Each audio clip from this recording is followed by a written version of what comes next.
The first cut was the hardest. Not into the wood, but into the silence.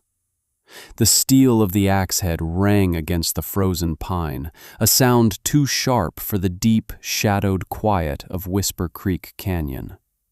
Ilara felt the vibration travel up the hickory handle, through her wool-mittened hands and into the bones of her arms. It was a living feeling in a place that felt held in stasis, caught between the memory of autumn and the promise of a brutal winter. Beside her, a scruffy, brindle-coated dog named Boro lifted his head from his paws, his ears twitching at the alien sound. He watched her, his brown eyes intelligent and patient, offering no judgment, only witness. She was 22 years old, and this canyon was now the entirety of her world. The homestead on the flats, the one her father had built and her mother had filled with the scent of baking bread, was gone. Not burned, not washed away, but taken by a pen. Mr. Thorne, the banker from town, had stood on her porch, his face a mask of polite regret, holding the papers that unmade her life.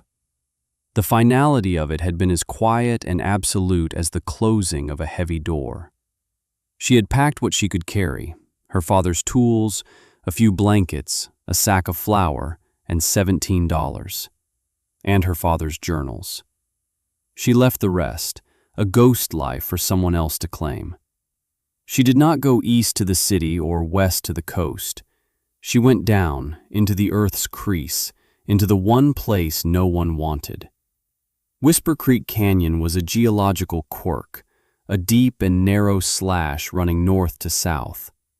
Its eastern wall was a sheer cliff of granite that caught the morning sun, but its western wall, where she stood, was a steep, timbered slope that lived in perpetual shadow. Even at the height of summer, the sun barely kissed the ground here for more than an hour. Her father had written about it in his journals, a place of strange properties. "The cold is held here," he wrote in his spidery script. "It pools like water." He had sketched out theories, diagrams of a structure he called a winter keeper, a house built not of wood or stone, but of ice. A madman's dream, her mother had called it, smiling. But Ilara had read the pages over and over, the physics of it settling into her mind not as madness, but as a kind of desperate logic. "It'll work, Boro," she whispered, her breath pluming in the frigid air. The dog gave a single, slow thump of his tail against the pine needles. The first skeptic arrived a week later. Silas, an old trapper whose face was a road map of hard winters, followed the sound of her axe. He stood at the edge of her small clearing, leaning on his long rifle, his eyes taking in the neat stacks of cut timber and the beginnings of a crude wooden frame she was building against the canyon wall. "Girl," he said, his voice a gravelly rasp, "what in God's name are you doing down here? Thorne said he runned you off, but I didn't figure you for a fool." Ilara straightened her back, feeling the familiar ache settle into her spine. She wiped a stray strand of hair from her face with the back of her mitten. "I'm building a home, Silas." He spat a brown stream of tobacco juice near his boot. "A home? Here? You'll be a block of ice come January. This canyon's a tomb. Nothing good stays here." He gestured with his rifle at the framework. "That little lean-to won't stop the wind, let alone the white death when it comes howling down from the peaks." "It's not a lean-to," she said quietly. "It's a form." He squinted, taking another long look. "A form for what? You planning on pouring mud in this cold?" He laughed, a dry, rattling sound. "That's the craziest thing I've ever seen. You'll be dead in a month, mark my words." "I have a plan," Ilara said, turning back to her work. It was the same thing she had told Mr. Thorne. It was the only thing she had. Silas watched her for another minute, then shook his head and trudged away, his snowshoes leaving a trail of deep blue prints in the snow. "Wait until winter," he called back over his shoulder, the words carrying a weight of absolute certainty. "Winter will tell you." But Alara knew winter was not the enemy. It was the tool. Her father's journals were filled with observations, with numbers. He had measured the temperature in the canyon every week for 10 years. He had noted the angle of the sun, the depth of the snowpack, the way the wind curled over the rim but left the floor strangely still. He had designed a structure that did not fight the cold but embraced it. A structure that used the killing frost as its very mortar. She spent the next 3 weeks working from the first hint of gray dawn until the light failed completely in the mid-afternoon. The work was methodical, repetitive, a rhythm of saw and hammer and hauling. She felled 34 young pines, trimming them into posts and beams. She built a series of parallel wooden walls, 3 feet apart, running 50 feet along the base of the shaded granite wall. The structure was 12 feet high, a long, hollow skeleton open to the sky. It consumed all her lumber, leaving her with only a small, 3-sided shelter for herself and Boro at one end, roofed with pine boughs and a canvas tarp. Every muscle in her body burned with a clean, honest exhaustion. Her hands, despite the mittens, were a map of splinters and calluses. At night, huddled by her small fire, she would read her father's journals again, confirming the next step. His words a quiet presence in the immense solitude. Boro would rest his heavy head on her lap, his soft snores the only sound besides the crackle of the flames and the distant moan of the wind high above the canyon rim. The first true, deep cold arrived in late November. It came not with a storm, but with a silent, crystalline clarity. The air grew so cold it felt sharp in her lungs. The creek, which had whispered for weeks, finally fell silent, frozen solid. This was the moment the journals had described. This was when the building began. She used 2 wooden buckets, hauling water from the hole she had to chop in the creek ice every morning. It was a 1/4-mile walk each way, a brutal, monotonous labor. 27 trips filled a single 6-foot section of the wooden form to a depth of 3 inches. She would pour the water carefully, watching it steam, and then, within minutes, begin to glaze over. By the next morning, it would be a solid sheet of clear, hard ice. Then she would make another 27 trips, and another. The wall grew in shimmering layers, an inch at a time. She worked for a month, a slow, vertical accretion of frozen water. The outer wall was 3 feet thick, the inner wall the same, with a 3-foot insulated gap between them, which she painstakingly filled with packed snow and pine boughs. The roof was the most difficult part. She laid heavy beams across the top, then wove a dense mat of branches, and finally began pouring water over it, a bucket at a time, letting each layer freeze until a thick, translucent cap of ice sealed the structure. She left a single opening for a door and a small hole in the roof for a stovepipe. By the solstice, it was done. From the outside, it looked like a monstrous glacier, an unnatural formation of ice clinging to the canyon wall, shimmering a pale, ghostly blue in the dim light.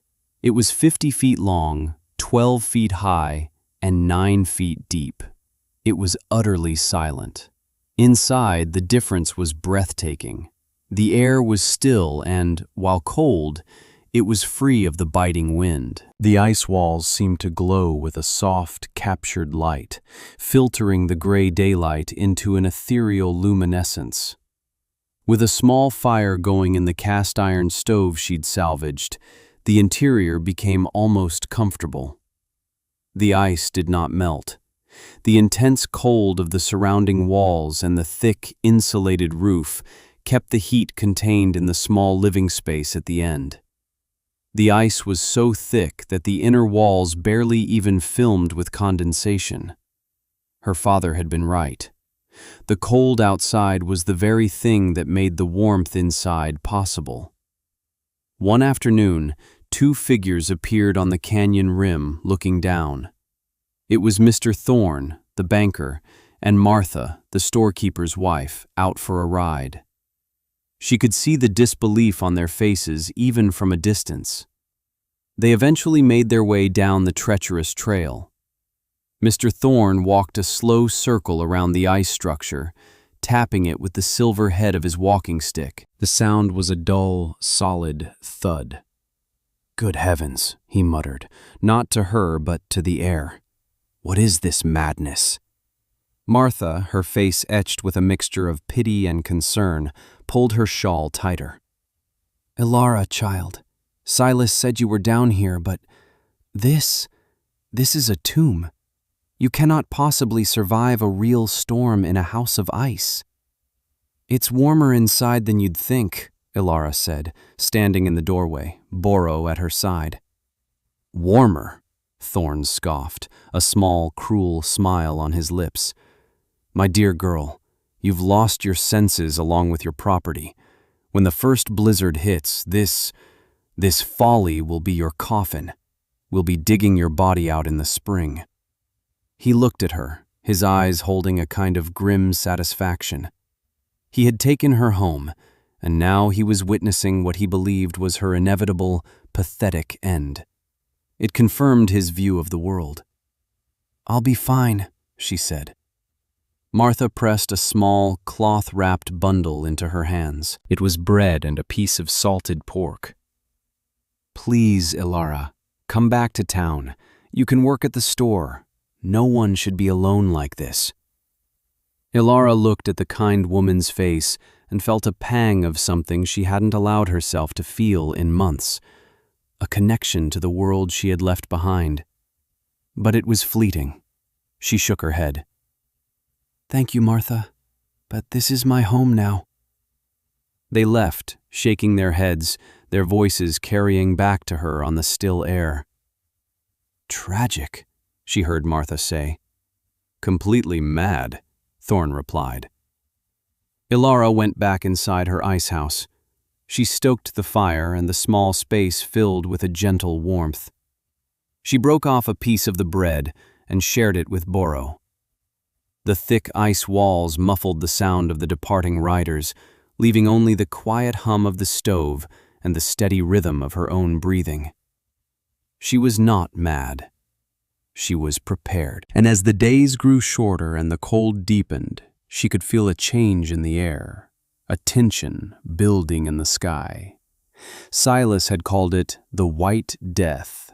Her father had called it the Great Test. It was coming. The storm did not arrive with a roar, but with a whisper. For 2 days the world went unnaturally still and silent. The sky turned the color of lead, a low, oppressive ceiling that seemed to absorb all sound. Boro grew restless, pacing the length of the ice house and whining softly, his fur bristling. Ilara spent the time securing everything. She brought in her last stacks of firewood, filling the space beside the stove. She checked the seals on her door, a heavy wooden frame insulated with rabbit fur. She melted snow for a full barrel of water.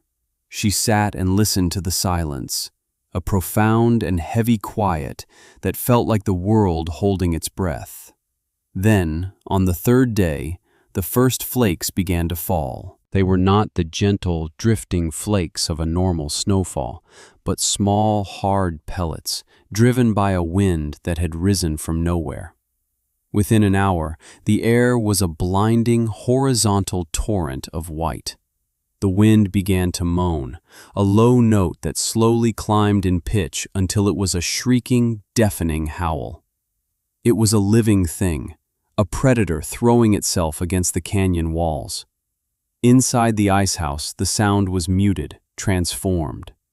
The shriek of the wind became a deep, resonant hum. The vibration of it felt more than heard through the massive walls. The fine, driven snow hissed against the outer ice, but inside there was only the steady crackle of the fire and the soft glow of her lantern. Ilara sat on her cot, one hand resting on Boro's back, and listened.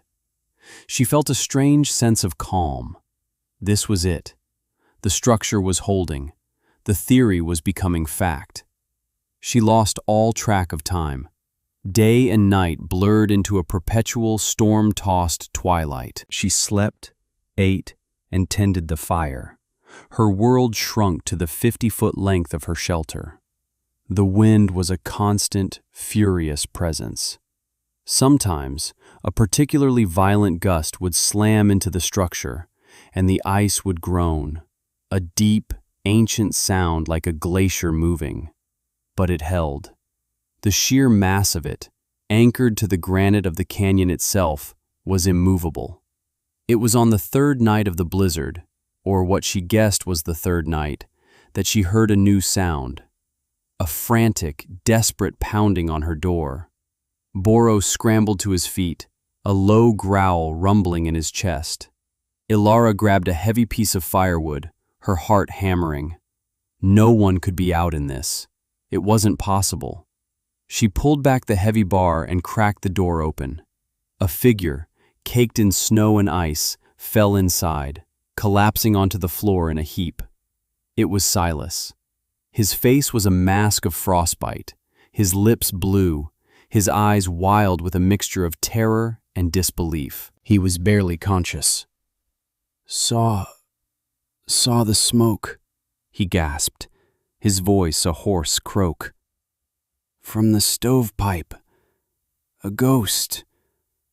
Thought I was dead. Ilara slammed the door shut against the raging storm and barred it. She dragged the old trapper closer to the stove, Boro sniffing him cautiously. She cut away his frozen coat and boots. His feet were white and hard, the flesh already deadened by the cold. She knew what she had to do, remembering the instructions from a book her mother owned. She filled a basin with lukewarm water, never hot, and began the slow, painful process of trying to bring life back to the frozen tissue. Silas lay there, shivering violently, his eyes scanning the interior of the ice house. He looked at the glowing walls, the sturdy roof, the impossible warmth. He looked at her, his expression slowly changing from confusion to a dawning, profound understanding. It held, he whispered, his voice full of awe. My God, girl, it held. I told you I had a plan, she said softly, wringing out a cloth. He was the first. He was not the last. The next morning, the wind had lessened slightly, though the snow was still falling thick and heavy. Another sound came from outside, a chorus of desperate shouts. Ilara looked at Silas. He nodded, his face grim. She opened the door again. 4 people stumbled in. It was Martha and her husband John, and 2 men from the logging camp upriver. Their wagon had gone off the road at the canyon rim. They had seen the same faint wisp of smoke from her stovepipe, a single, impossible sign of life in a white, dead world. They were freezing, exhausted, and terrified. We saw the smoke, Martha stammered, her face pale with shock. We thought we were imagining it. No one could be alive down here. Her eyes, like Silas's, swept over the impossible shelter. Ilara just nodded and pointed them toward the fire. She gave them blankets and hot tea made from pine needles. They huddled together, their shivering slowly subsiding, their gazes fixed on the translucent walls that separated them from the killing storm. The final arrival was the most surreal. A deep, cracking sound echoed from outside, followed by a splintering crash. John, the storekeeper, peered through a small peephole Ilara had made in the door. "It's Thorn," he exclaimed. "His carriage, it's gone over the edge." Ilara and John fought their way out into the blizzard, the wind tearing at them. Not far from her shelter, Mr. Thorne's expensive carriage lay on its side, one wheel shattered, the horses gone. Thorne himself was trying to crawl from the wreckage, his fine city coat torn and useless, his face a picture of pure aristocratic terror. His driver was lying nearby, his leg bent at an unnatural angle. They half-carried, half-dragged both men inside. Thorne collapsed near the stove, stripped of all his authority and bluster. Just another freezing man fighting for his life. He stared at Alara, his breath coming in ragged gasps. He looked around the shelter she had built, the shelter he had mocked, the shelter that was now saving his life. He said nothing. He didn't have to. The look in his eyes was a complete and total surrender. For another day and a night, the small community huddled within the ice house. 9 people and a dog, an impossible ark in a world of white fury. Ilara shared her meager provisions, the salt pork Martha had given her, dried berries, her last sack of flour baked into flat cakes on the stovetop. They were cramped and uncomfortable, but they were alive. They were warm. The storm that was powerful enough to shatter wagons and kill exposed men in minutes could not touch them here. The folly, the tomb, the madwoman's dream had become their salvation. When the storm finally broke, the silence that followed was as profound as the blizzard's roar. Ilara opened the door to a new world. The snow was piled in immense drifts, 20 feet deep in places, burying the landscape in a soft white blanket.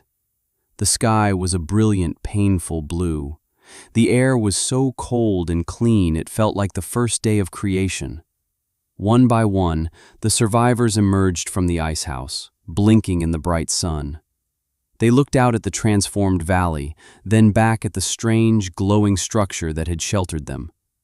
Silas was the first to speak, his voice thick with emotion.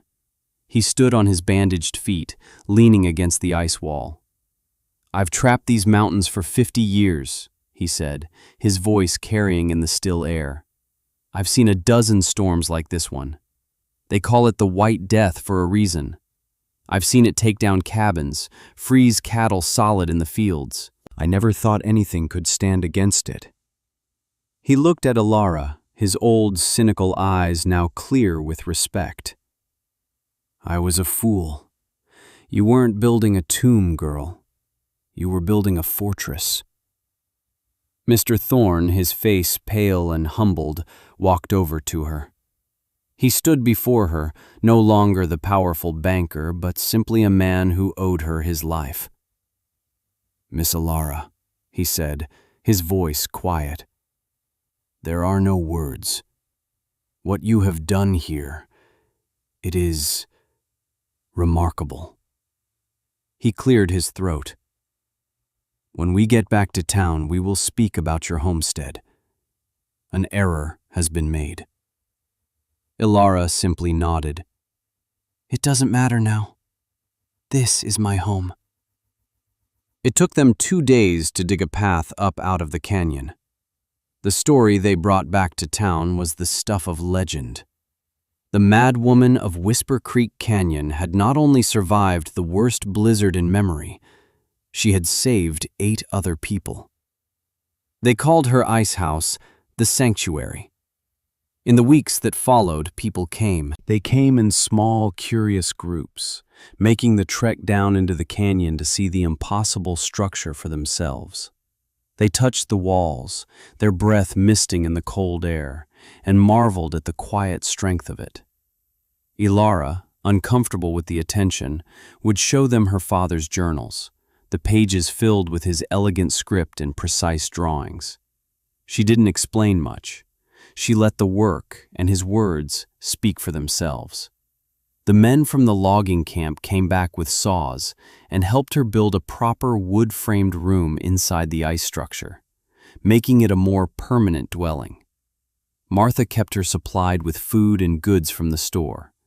Silas became her fiercest defender and friend, often found sitting near her fire, telling stories to wide-eyed children about the girl who had tamed winter. the seasons turned. In the spring, the ice house began its slow, majestic retreat. The roof thinned, and for a few weeks, the interior was filled with the soft, musical dripping of meltwater.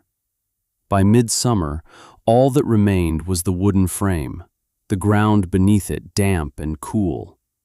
But as soon as the first deep frosts of autumn returned, Ilara, often with the help of Silas and others, would begin the process again. They improved the design, adding a second chamber for storage and a better system for channeling the meltwater away. The building of the winter house became a seasonal ritual for the valley, a community effort, a reminder of the great storm and the quiet woman who had shown them a different kind of strength. Years passed. Ilara never took Mr. Thorne up on his offer to reclaim her old homestead. The canyon was her place. She remained quiet, observant, and deeply connected to the land. She never married, but her home was never empty. It became a way station for trappers, a winter schoolhouse for the valley's children, a place of refuge not just from storms, but from the noise of the world. She taught them about the trees, about the animals, about the physics of ice and cold, all from her father's journals. Boro grew old. His brindle muzzle turned gray, his steps became slow and deliberate. He spent his days sleeping in the patch of sun that briefly touched the canyon floor in summer, or curled by the stove in winter. One autumn evening, as the first snows were beginning to dust the high peaks, he laid his head in Ilara's lap and gave a deep sigh, his chest rising and falling one last time. His death was as quiet and dignified as his life. Ilara buried him on the small, sunny bluff on the eastern rim, the one place that overlooked her home. She sat by the small mound of stones for a long time, the silence of the canyon now holding a new and profound emptiness. He had been her first and most constant believer. Decades flowed by like water in the creek. Ilara's hair turned the color of snow. The lines on her face deepened, but her eyes remained clear and watchful. The ice house, reinforced now with stone foundations laid by the sons and daughters of the people she had rescued, was a permanent fixture, known for 100 miles as Ilara's sanctuary. She became a living legend, the ice woman of the canyon, a figure of quiet wisdom. She had vanished into the canyon and, in a way, she had never come back. The girl who had lost everything was gone, replaced by the woman who had built a new world out of ice and will. She died in her 70th winter, peacefully in her sleep, the fire in her stove burning low. The entire valley mourned her. They did not bury her in the town cemetery. They laid her to rest on the bluff beside Boro, overlooking the canyon that had been her life's work. The townspeople carved a simple epitaph into a large, flat stone they hauled up the mountain. It did not mention her name or the dates of her life. It said only, she had a plan. Centuries later, the town was gone. The logging camps were dust, but the canyon remained. The stone foundations of the ice house were still there, a curious ruin in the perpetual shade. Hikers and historians would sometimes find their way down the old, overgrown trail. They would stand in the cool air and wonder at the strange structure, trying to piece together the legend of the woman who built a house of winter. They would climb to the bluff on the eastern rim and find the two graves, the stones covered in moss.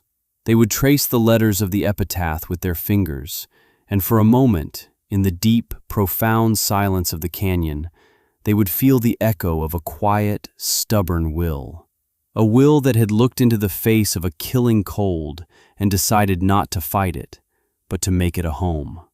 The structure was a monument not to victory, but to understanding. And it held. It had always held.